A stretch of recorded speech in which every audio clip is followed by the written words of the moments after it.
add 5 drops of activator solution.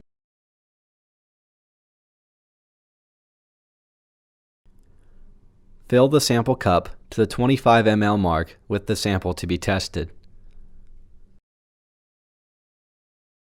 Place the ampule's tapered tip into the bottom of the sample cup.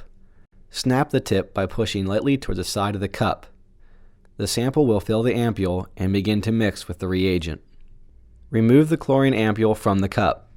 Mix the contents of the ampule by inverting several times, allowing the bubble to travel from end to end. Dry the ampule and wait 1 minute for color development. After 1 minute, use the appropriate color comparator to measure the level of free or total chlorine in the sample.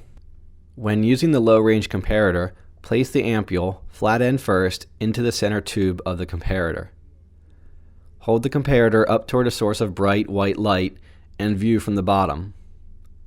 Hold the comparator in a nearly horizontal position and rotate it until the color standard below the chlorine ampule shows the closest match.